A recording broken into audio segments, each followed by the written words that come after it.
Suomi on vielä saanut olla kohtuullisen rauhallinen verrattuna Euroopan isoimpiin maihin, mutta parannettavaa vielä on ja paljon. Tämä ei ole se Suomi, minkä haluan jättää jälkipolville. Ja tiedän, että tässä tilaisuudessa kaikki ovat kanssani samaa mieltä. Ja sen takia tunnen suurta ylpeyttä seistä täällä teidän kanssa. Kiitos tästä mahdollisuudesta. Mikä on tämä maa? Mikä on tämä maa, missä erilaiset mielipiteet on kielletty? Mikä on tämä maa, missä tuomitaan jo pelkästä ajatuksesta? Mikä on tämä maa, missä uutiset muistuttavat enemmän mielipidekirjoituksia kuin uutisia?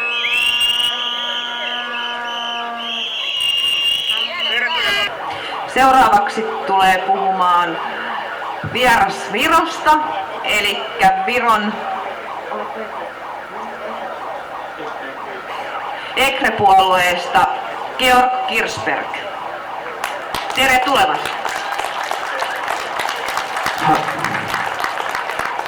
Hello. Many greetings from Estonia, many greetings from the Fortress Europe, many greetings from the Estonian Conservative People's Party, and also many greetings to the left wing over there. They are wearing black masks, I wonder why.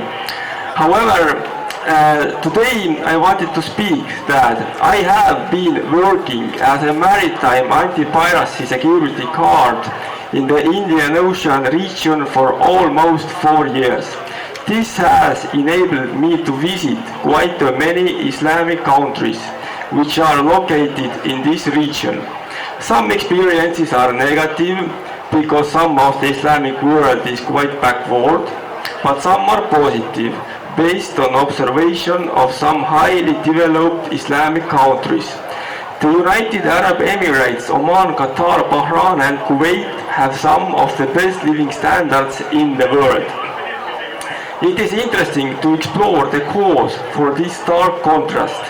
It is especially interesting to learn why some fundamentally Islamic societies have no problems with terrorism, while Europe, with our Christian heritage, is plagued by Islamic terror. The difference in living standard of various Islamic countries are obviously based on the differences in their oil resources.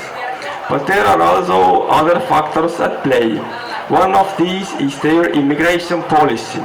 For example, currently 80% of the inhabitants of the Emirates are made up of migrant workers, whereas only 20% are natives, the citizens of this country. The citizens maintain total control and the foreigners clearly understand their status. The migrant workers are granted all the basic human rights, but they have no say in the politics or policies of their host country.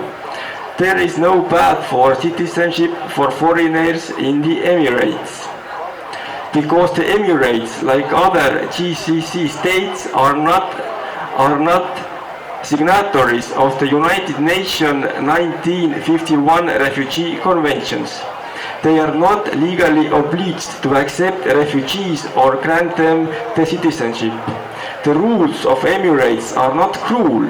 They do provide some support for the refugees, but no one will ever get the chance to become a parasite in their homeland or to establish ghettos of foreign refugees, as has happened in Europe. By the way, the Emirates sent quite a few asylum seekers to us. They sent quite many asylum seekers to us. The GCC state completely control their migrants, even though they are heavily outnumbered by them. This clearly demonstrates that it is possible for determined citizens to control their own country. It also brings into question the inability of the European countries to control the invasion of migrants into our countries, as well as our inability to maintain order among our migrants. The percentage of Muslims living in the EU countries is quite small, about 3 to 6% of the whole population, but the social problems they are causing are huge.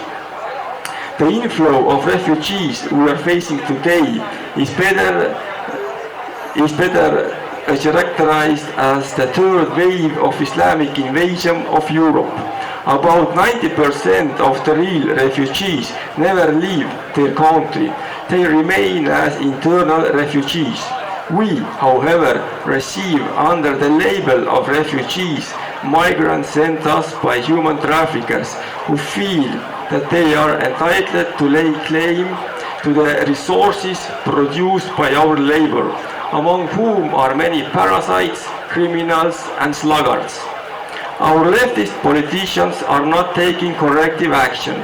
Instead, they are calling for more of the same. They are actually aiding and abetting the human traffickers. It adds insult to injury that they are carrying out their misguided policies at our expense.